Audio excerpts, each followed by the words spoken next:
Welcome to the Manuchehri podcast. Over the last 30 years, it has been my joy to assist humanity in aligning with their magnificence so they may heal, discover their natural gifts, and communicate with loved ones living on the other side. May you also experience delight while we dance in the powerful, intuitive world of energy. Let's get going. Welcome to where energy meets the divine. I'm your host for, the next 45 minutes to an hour. I will be listening to the voicemail messages at the end or after this intro. Last week, I talked about how the consciousness of humanity has uplifted into a vibration that it is actually much easier for humans to gravitate towards, create, and become successful in their individualization of a career path. Because we've had a tipping point that it's no longer okay to work for the same company for 40 years, right? Unless, of course, you're in complete bliss. And of course, it won't matter. But it's not normal for people to be in high frequency about something for their entire life. Everything has an evolutionary path. Everything is supposed to change. We're not supposed to just stay the same.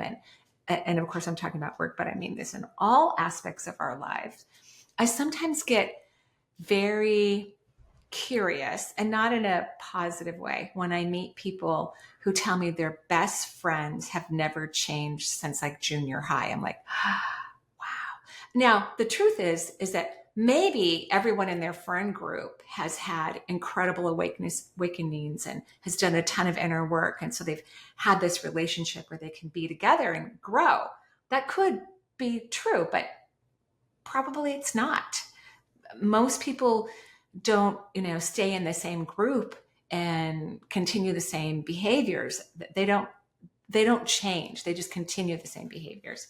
So if you have a career and you're not happy, please don't be upset about that. Know that the universe is communicating to you. That's the universe talking to your energy. It's saying, oh, this is no longer in your best interest. There's something else for you. There's something more wonderful for you to do in the world. Maybe you need to quit for a while and take a sabbatical and rest. Especially Americans, we suck at resting. We are not great at taking good vacations. And a lot of Americans, I think when they go take vacation, they also drink a lot while they're on vacation. So their body gets kind of worn down from the overconsumption of alcohol. They have to come home and rest and detoxify from that. But typically unconsciously, they're not aware of that. So there's nothing wrong with taking a sabbatical. There's nothing wrong with taking time out. Some of the best shifts and perceptions have occurred for me, which I'll explain in a little bit, while I was on vacation or shortly after my vacation or on the flight home as I'm staring out the window. So resting allows all of you to have a change in perception, to see things differently, because we unplug when we rest or go on vacation. When we authentically rest, we unplug. And when we unplug, our mind becomes quiet. We become present. Just like every vacation I've taken where there's a beach, and probably my favorite beach, seriously, is in Greece on the Planka, which I can't remember what island that is at the moment. It starts with an N. I know that. It was the last time I vacationed in Greece. I stayed just across the way from this incredible beach. The water was so warm. You could walk in for a long period of time. And you could walk the beach every morning, for as long as you want in either direction or for long periods of time. So that's one of my favorite beaches. So when you give yourself these moments, like walking on the beach, you're not thinking about your email. You're not thinking about your voicemail.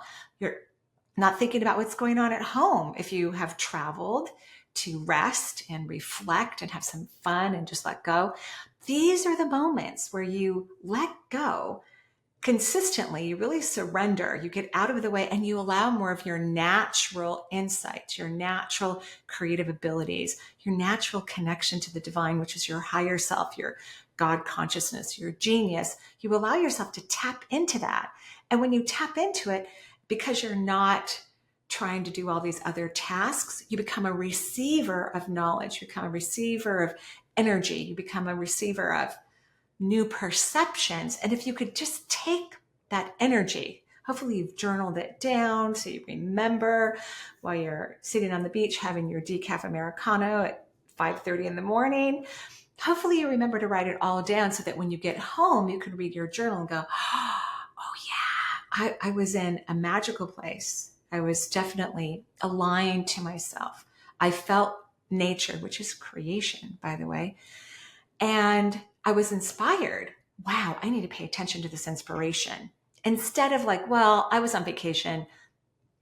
I didn't know what I was doing. I was being irresponsible. I spent too much money or whatever we allow our mind to tell us to knock us out of the pathway of our next big thing, our next big moment, our next big awareness, our next shift in how we're going to experience our life. Like, this is extremely important stuff. This stuff is more important than all the energy you put into everything else.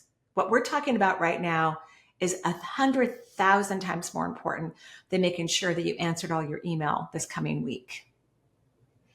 My one of my daughters, luckily they were all really great at school and did very well.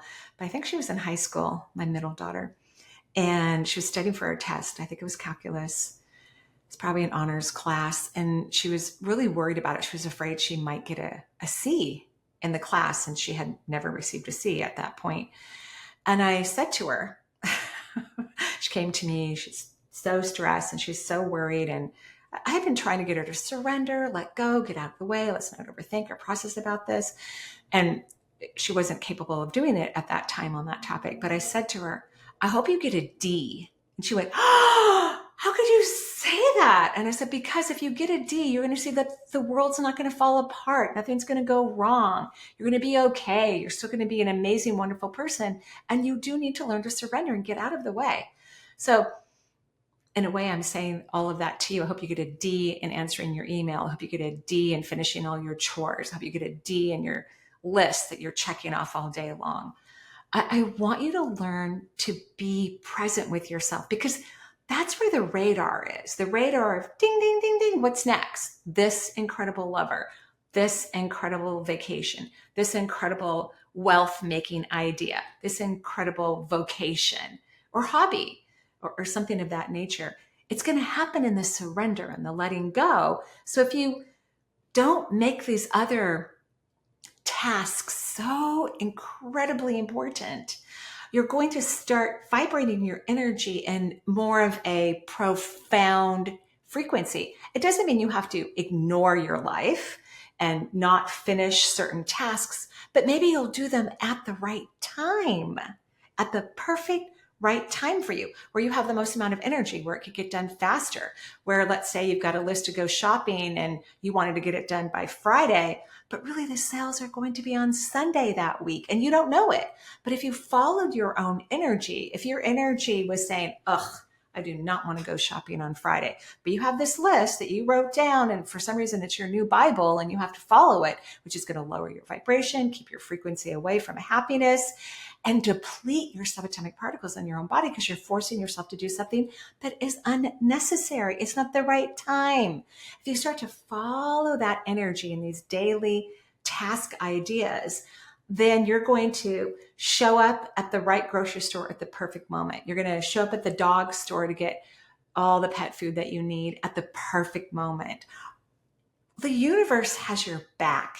It wants you to feel authentically happy, which has nothing to do with your logical mind, by the way. Zippo. It wants you to feel fulfilled. It wants you to feel like you have purpose, and everyone has purpose. One of your very first purposes to have fulfilled in your life is to determine what brings you joy, because it's an individual experience, and participate in it regularly. Because we're in physical form, we actually have to do things. We could sit back and stare into a flame and allow ourselves to be in the present moment and create something. We could. In fact, that's very helpful as you are manifesting. But because you're in a physical world and a physical body, taking action makes it go faster, but not wasted action.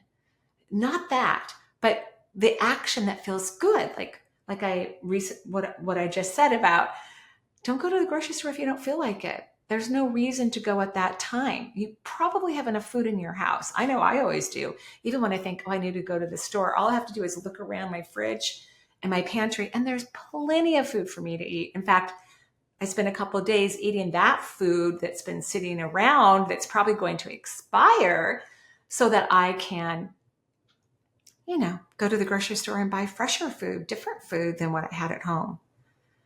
So we're talking about manifesting, co-creating. Co-creation means that you are a being of the divine and the entire universe has your back. When you're manifesting, the universe is assisting you. That's what co-creation means. You're not just alone all by yourself on this beautiful blue planet, hopefully having the time of your life. You are a being of light. So this whole incredible army of beings, your spirit guides and other non-physical beings of the multisensory world who are devoted and dedicated to helping humans evolve. It's fun for them. Just like some days how you help complete strangers. It wasn't your plan. You weren't going to, but you did. And it was fun for you. Same thing. So imagine this, you're on the beautiful blue planet. You have decided that you're going to stop thinking negatively. Good decision. You've decided to start to get curious about your joy. Excellent choice. And as you're raising your vibration and holding your frequency, there are beings that are flying through all kinds of multisensory realities who could go, oh, he's about to jump into his next cool experience. It's going to light his soul on fire. Ooh, I want to be a part of that. And they fly over and help you. All the nefarious beings of the universe, most of them live on Earth. Once you get out of Earth, it's impossible, even if you're a really, really young soul, it's practically impossible to be difficult or to create problems because you can see such detail of what you could do if you go into that mischievous energy. And what we all know in terms of a high truth and a karmic truth is that if we do something that's not in our highest good, it comes back to us. It just does. It comes straight back to us. So when my kids were dating, they're all married now and have a bunch of kids. One's on the way. Should be here any day. One of the grandkids. I had to be mindful of, my daughters were dating. Of course, they're going to have dating experiences, some positive, some not so great. And I knew, because I'm such a bear mom, that if I got too emotionally connected to something, let's say if a relationship ended and it didn't end favorably, in one of my daughter's eyes, I had to be mindful of my energy. A lot of people don't pay attention to their energy, so they don't know what their energy is doing. But I knew if I got a little too protective, I could even initially unconsciously, but then consciously send like energy balls to that old boyfriend. So I knew it was a possibility. I knew it was. I could feel it in my body. So I had to have conversations with myself like, A, he's just as precious as she is. B, those fireballs are going to come back and burn you in some way, shape, or form. Just like when we're ranting and raving about another person and swearing about another person, all of that's going to come right back to you. Every single bit of it. Maybe not in that moment, maybe 5 months later, maybe a couple of years later. At the perfect time, that energy flies back to you because everything's kind of like a boomerang. What you put out into the world, it comes back to you. And I don't mean to say that in a critical, mean, be frightened way. I don't want you to be afraid of anything. Absolutely not. I mean, swearing at a few people doesn't really hurt them. Not really. So if you swear at someone, when it comes back to you, it's not going to, create disease in your body or give you a black eye or anything like that. It's just not good for your energy. So you want to be putting out positive vibrations, positive frequencies. That means you have to feel authentically happy. You got to figure out what brings you joy. And you have to set boundaries, especially older soul people. Boundaries mean that you set boundaries with yourself. You say no, you turn around. Like today I was walking Charles and, we walked probably 2 miles. He could have gone another 2 or 3. Happens to be pretty cold outside. I'm getting over a cold. And I stopped and turned around and he pleaded with me with those big, gorgeous brown eyes. I mean, they're stunning. But I kept the boundary with myself. No, that's a good enough walk, and you're getting over a cold. Let's go back to the warm car and get some hot cocoa, right? So that's what setting boundaries mean for old soul people, and maybe everyone, is that you're setting them with yourself. You are the person who's in charge of your happiness. You are the person who's in charge of everything that you're manifesting and creating.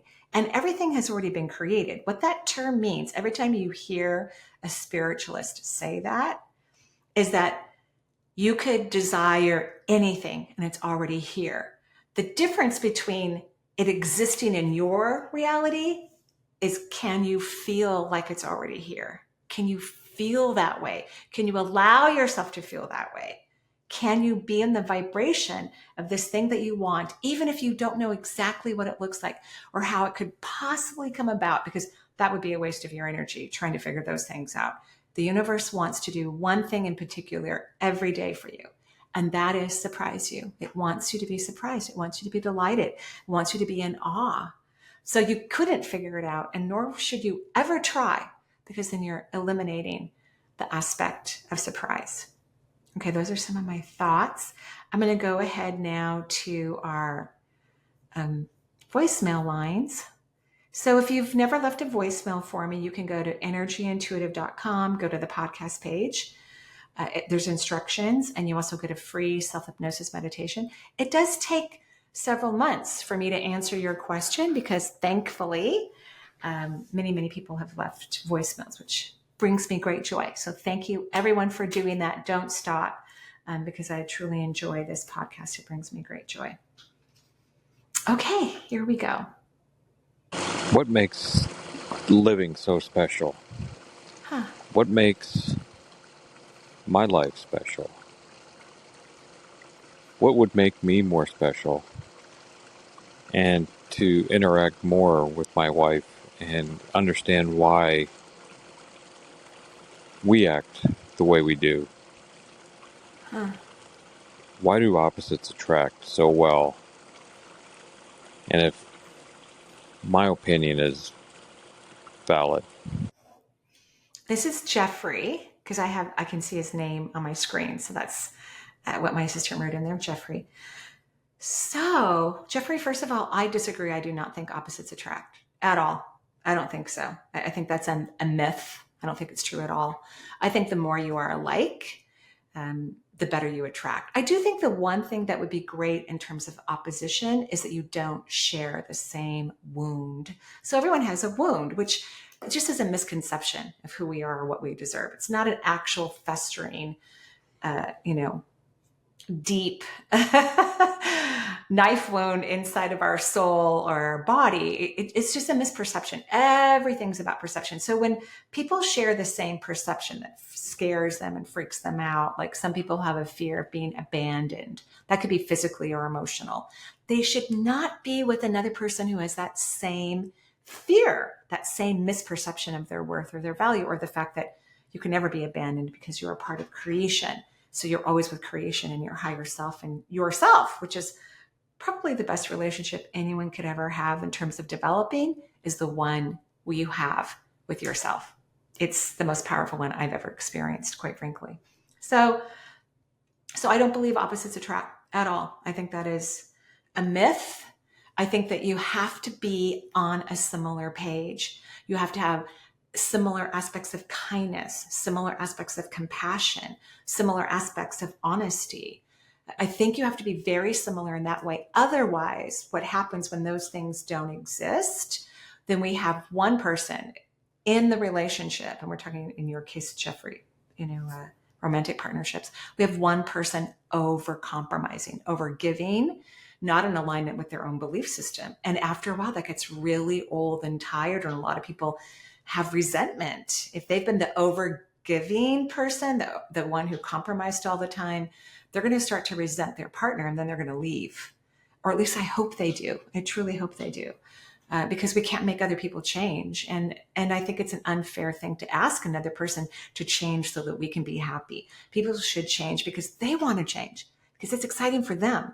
Because they're tired of maybe their own beliefs and they want to have a completely different experience. That's really the only authentic way we can get someone to change. I see this all the time in couples who go to therapy, And one person really wants to go because they want to grow and they don't even know why.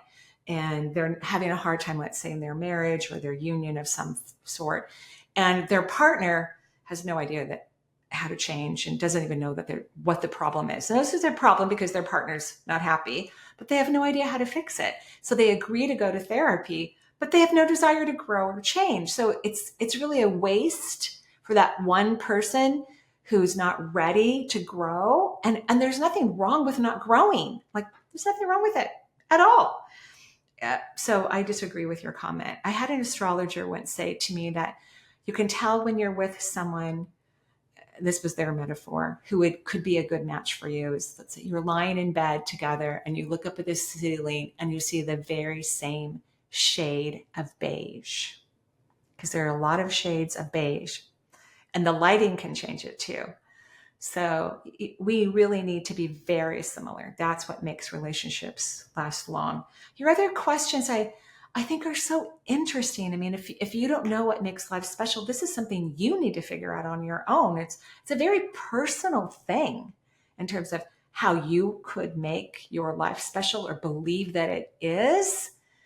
I think you have a lot of introspection, a lot of inner investigation to do.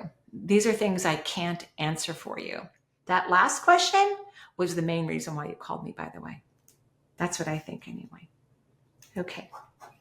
Hi, Marie. My name's Ashley. I'm in Sydney, Australia.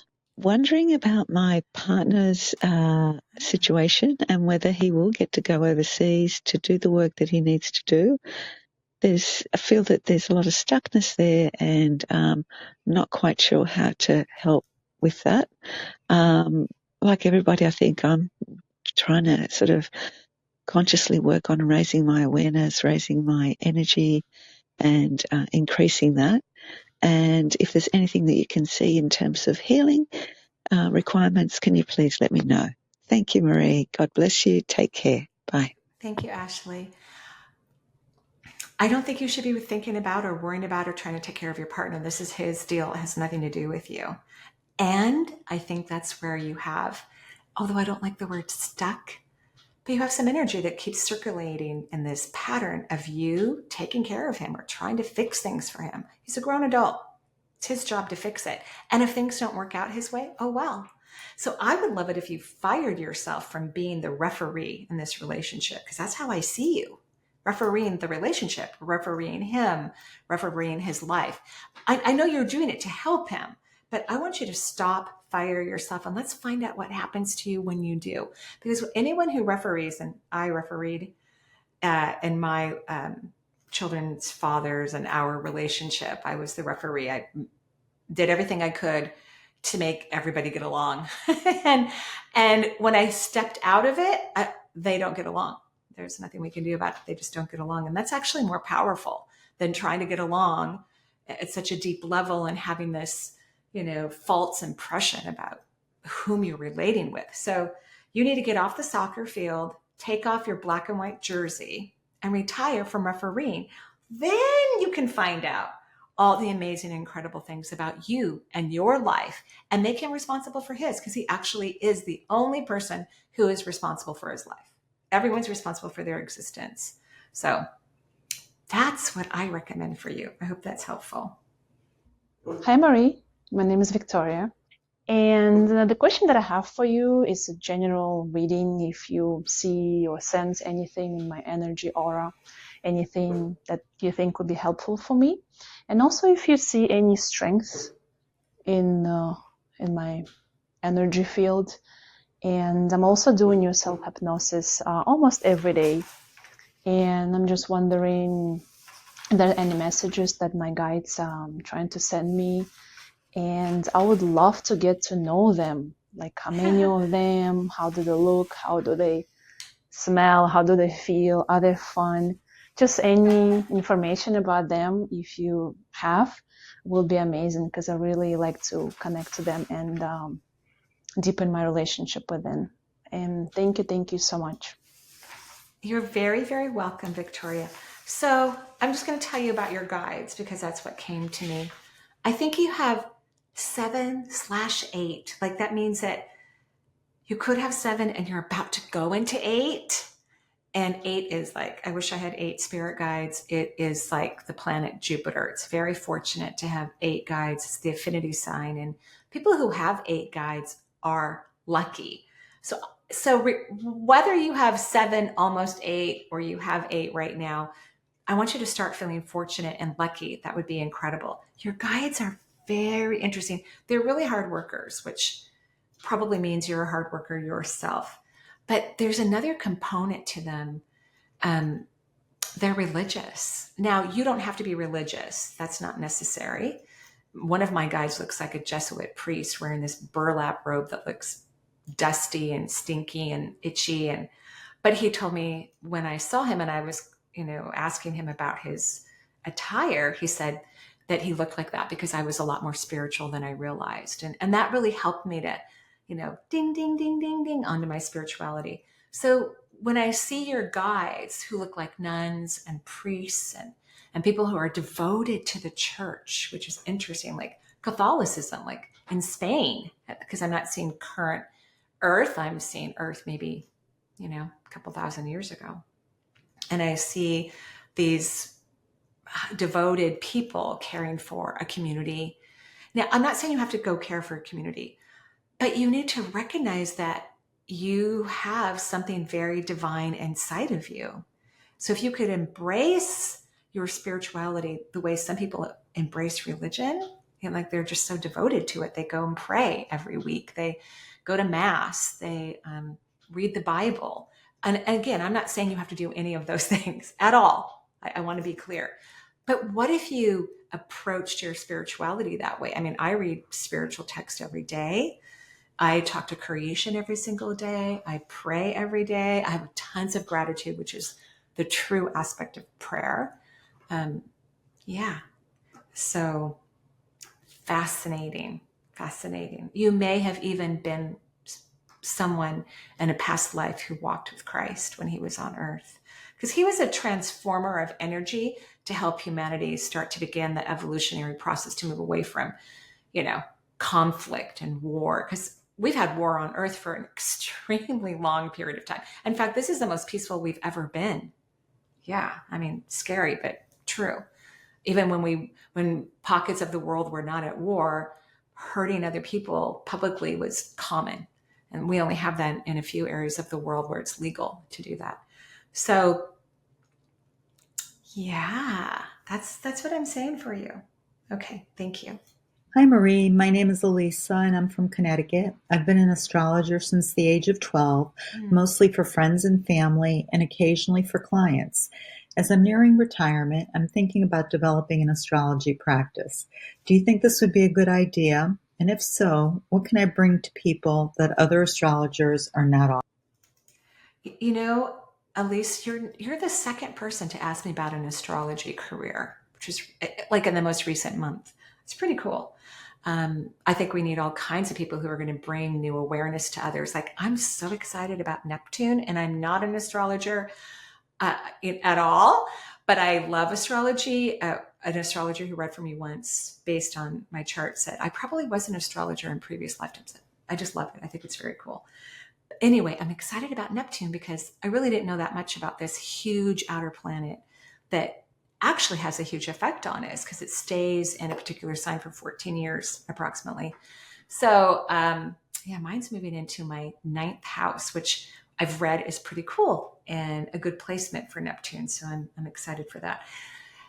Your question is interesting, but I think you're missing the boat. When I first started to work as a medical intuitive, what I thought I would be is just like Carolyn Mace, that I would diagnose. So Carolyn Mace and Dr. Sheely worked together.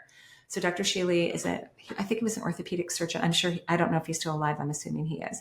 And Carolyn Mace didn't know very much about anatomy. I know this story because I was at a workshop that they were both teaching very early before I even really bought a business license. So like probably 1997 or 1998. And I was in Springfield, Ohio, and I was at a week-long conference there. It's like the first time I even left my kids and their dad and went away by myself. It mean, they were shocked, because I'm this over devoted refereeing parent. And I left my family for a whole week. I had a great time.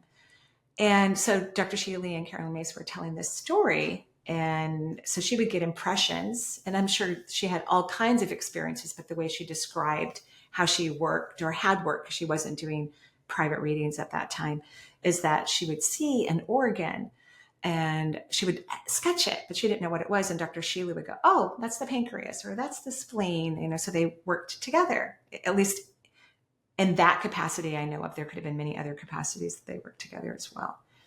So I thought, I already know anatomy. So if I see the pancreas, I'm definitely going to know it's the pancreas. And I have diagnosed people that way. Even a physician came to see me once for a young family member of theirs. And all I really saw when I worked with the family member was the pancreas.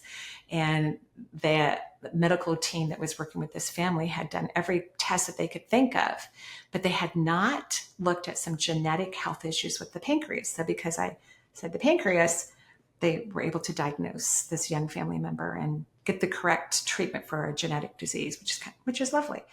But even though I can do that, and I'm happy to do that, one of my greatest gifts is to actually help people heal, not just diagnose them. And certainly I can diagnose the emotional component to their disease and why they got sick, but I can actually help people unwind their illness or their lack of creating and manifesting, and help them to manifest health and wealth and all kinds of things. That's really a big part of my gift, is to be able to see the energetic, perception that is lacking and help to change the perception so it can unravel and they can have a different experience. So what I'm trying to say to you is, I don't want you to think about this, because I feel like you're holding yourself back, waiting to know exactly what you can bring to the table. You've already done this for a considerable time. Why don't you start interviewing the people that you've done readings with and ask them what they got out of that session from you?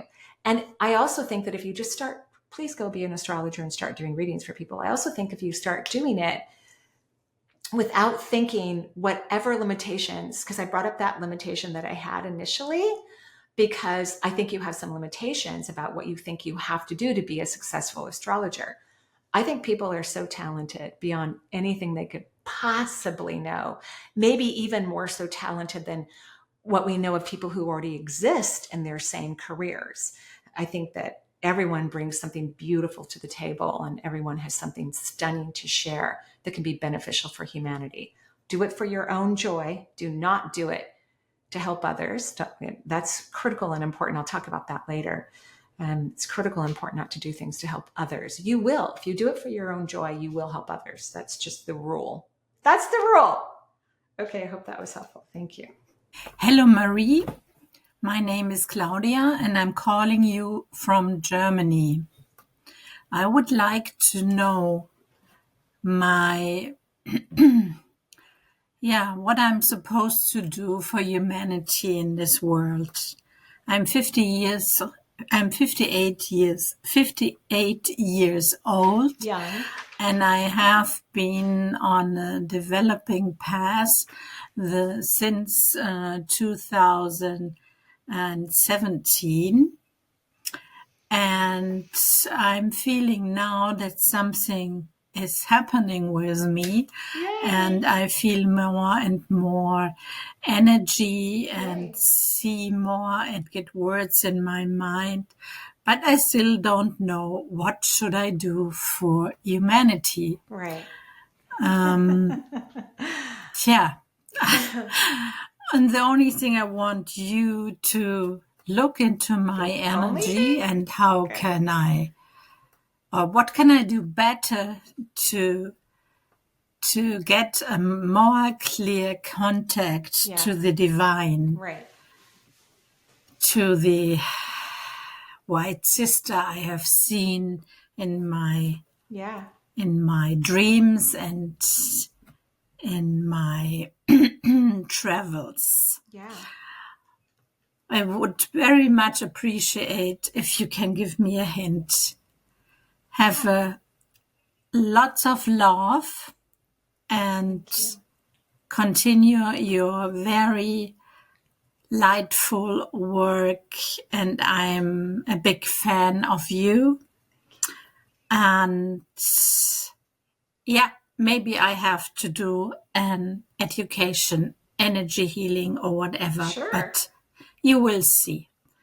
Thank you and goodbye. Thank you, Claudia. And yeah, the people who listen to this podcast are so kind and loving and precious. I'm grateful for all of your energy. It's a joy. So the first thing you have to do, Claudia, is you have to stop trying to figure out what you have to do for humanity. That's what's holding you back. It doesn't work that way. It does not work that way. You have to figure out, which you said you're beginning to have these experiences. So feel the joy of it, feel the love of it, the happiness. This is about your relationship with yourself. That's what this is. Everything is really about that. If we were to look at the fourth layer of the auric field, it's about relating. And it is really about our relation to ourselves, truly, which means being conscious and aware of who we are and what we feel. So if you can stop worrying about how you're going to help humanity, I'm not saying you won't. I definitely don't want you to think that ever. But you can't get there from a place of concern and worry and, oh, I got to help humanity. No, you freaking don't. And you only want to be of assistance through a place of great joy and happiness.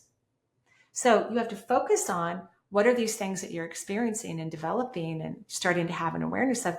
I want you to celebrate them. I want you to jump up and down and be happy and run around the house and sing to creation and the universe. I want you to get in your joy frequency and vibration. And then the ability to help humanity will come forward in the way that's best for you, right? Like the way for me to work with clients wasn't just to be an MRI machine, was to really see the pattern that was holding them back from their healing and their awareness from an energetic perspective, and assist them in the unraveling, of course, from me moving energy. But I believe people heal themselves. So helping them to have power and recognize they could heal themselves over and over and over again, even if the topic changes.